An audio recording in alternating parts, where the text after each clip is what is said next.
Dalam rangka memperingati Hari Hak Asasi Manusia Sedunia yang jatuh pada tanggal 10 Desember, Komisi Hak Asasi Manusia Komnas HAM menggelar diskusi dan refleksi penegakan HAM sepanjang tahun 2022 di Indonesia.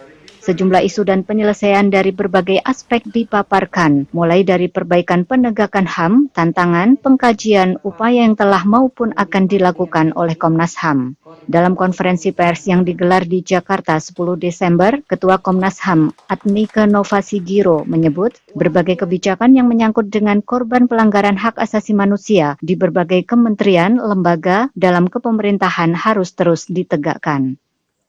Admike menegaskan, pada tahun ini Komnas HAM telah memberikan perhatian khusus terhadap sejumlah isu hak asasi manusia, mulai dari isu pelanggaran berat hingga isu KUHP yang baru disahkan oleh DPR RI. Komnas HAM periode 2022 memberikan perhatian khusus terhadap beberapa isu hak asasi manusia yang akan kami prioritaskan. Di antaranya terkait persoalan pelanggaran HAM yang berat. Yang kedua terkait KUHP, ini aspek pemajuan hak asasi manusia. Lalu terkait kebijakan dan program pembangunan.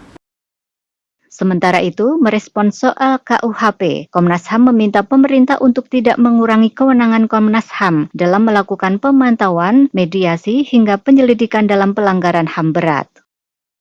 Atas dasar itu, Komnas HAM merekomendasikan tentang KUHP yang pertama, pemerintah agar memastikan pembentukan peraturan pemerintah turunan dari KUHP tidak mengurangi kewenangan Komnas HAM dalam penyelidikan pelanggaran HAM berat.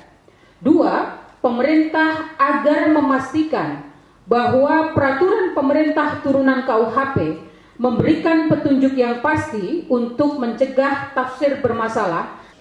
Kedepan, Komnas HAM berharap sejumlah permasalahan hak asasi manusia dapat terus diperbaiki dengan adanya paparan yang telah disampaikan menjadi evaluasi bagi Komnas HAM dalam mendorong kemajuan penegakan hak asasi manusia.